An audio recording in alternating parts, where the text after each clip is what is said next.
Crypto currency, आप लोगों ने ये वर्ड कई मर्तबा सुना होगा और आप में से बहुत सारे लोग क्रिप्टो करेंसी और ब्लॉकचेन टेक्नोलॉजी को जानते भी होंगे।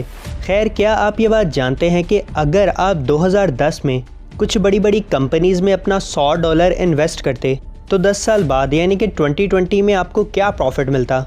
अगर फेसबुक की बात करें तो फेसबुक में आपका वो $100, $500 तक का प्रॉफिट देता। इसी तरह से माइक्रोसॉफ्ट में आपको $1000 का प्रॉफिट देखने को मिलता।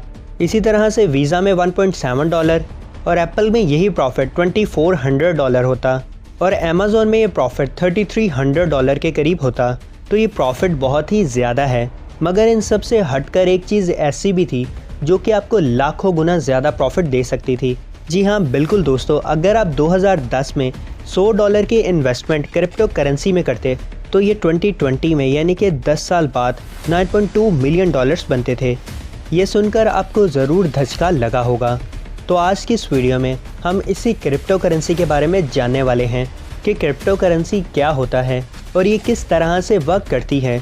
बट वीडियो में आगे बढ़ने से पहले अगर अभी तक आपने इस YouTube चैनल को सब्सक्राइब नहीं किया है तो फ़ौरन से ही इस YouTube चैनल को सब्सक्राइब कर लें और साथ ही साथ बेल आइकन को भी दबा दें ताकि मेरी आने वाली न्यू वीडियो की नोटिफिकेशन सबसे पहले आप तक पहुंच जाएं।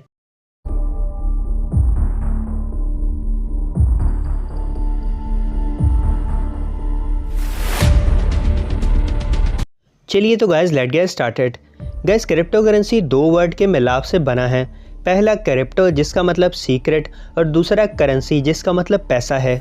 नॉर्मली अगर रिवायती मार्केट की बात करें तो जब भी आपको कोई सामान ख़रीदना होता है तो आप शॉप में जाते हैं, अपनी ज़रूरत का सामान ख़रीदते हैं और बदले में कुछ पैसे दे देते हैं और इसी तरह से आप में और उस दुकानदार ने जिसने वो प्रोडक्ट बेचा है रकम और चीज़ों का तबादला होता है। तो यहाँ पर अगर डीपली सोचा जाए तो उस दुकानदार ने आपको जो सामान दिया है महज चंद कागज़ के नोटों की बुनियाद पर आपको वो सामान मिला है।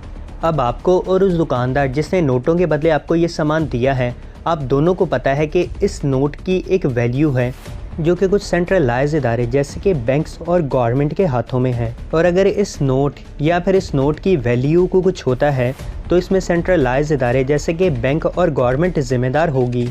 तो इस तरह से आप में और उस दुकानदार में ये जो एक्सचेंज हुआ है ये गवर्नमेंट की उस रसीद की वजह से हुआ है जो कि उसने आपको नोट की सूरत में दी है। तो यहाँ पर हम गवर्नमेंट को सेंट्रलाइज इदारा कह सकते हैं। अब हम यहाँ पर क्रिप्टो करेंसी के हवाले से बात कर लेते हैं। तो यहाँ पर क्रिप्टो करेंसी एक ऑनलाइन करेंसी है जिसका फिजिकली कोई भी वजूद नहीं है। यानी कि जिस तरह से नोट और कॉइन फिजिकली तौर पर मौजूद हैं, इस तरह से क्रिप्टो करेंसी मौजूद नहीं है। क्रिप्टो करेंसी एक ऑनलाइन करेंसी है जिसके थ्रू हम कोई भी चीज़ खरीद और बेच सकते हैं। और क्रिप्टो करेंसी एक डिसेंट्रलाइज करेंसी है जिसे कि कोई भी थर्ड पार्टी इदारा जैसे कि बैंक या गवर्नमेंट कंट्रोल नहीं करती है। तो आई होप यहाँ तक आपको क्रिप्टो करेंसी के बारे में बेहतर तरीके से आइडिया हो चुका होगा। यहाँ पर हम क्रिप्टो करेंसी और अपनी रवायती करेंसी के दरमियान डिफरेंसेस को मजीद स्टडी कर लेते हैं। तो गाइस, क्रिप्टो करेंसी का कोई फिजिकल वजूद नहीं है जबकि हमारी रिवायती करेंसी पेपर या कॉइन्स की सूरत में फिजिकल वजूद रखती है। क्रिप्टो करेंसी एक डिसेंट्रलाइज करेंसी है यानी कि इसे कोई भी सेंट्रल इदारा कंट्रोल नहीं करता है, जबकि हमारी रिवायती करेंसी को बैंक और गवर्नमेंट कंट्रोल करती है। क्रिप्टो करेंसी अभी हमारी रिवायती करेंसी के मुकाबले में ज़्यादा सिक्योर मानी जाती है।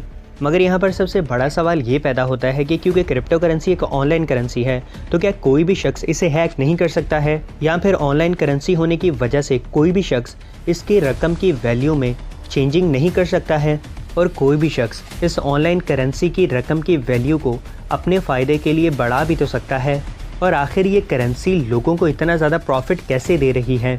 तो गाइज़, आगे आने वाली वीडियोस में हम इन तमाम सवालों के बारे में जानेंगे। तो जुड़े रहें हमारे साथ क्रिप्टो करेंसी की इस सीरीज़ में जिसमें हम क्रिप्टो करेंसी को A to Z जानने वाले हैं। तो आई होप आपको क्रिप्टो करेंसी की ये पहली वीडियो पसंद आई होगी। अगर आपको ये वीडियो पसंद आई हो तो वीडियो को लाइक ज़रूर कीजिएगा। मिलते हैं आपसे नेक्स्ट वीडियो में। Take care and good bye.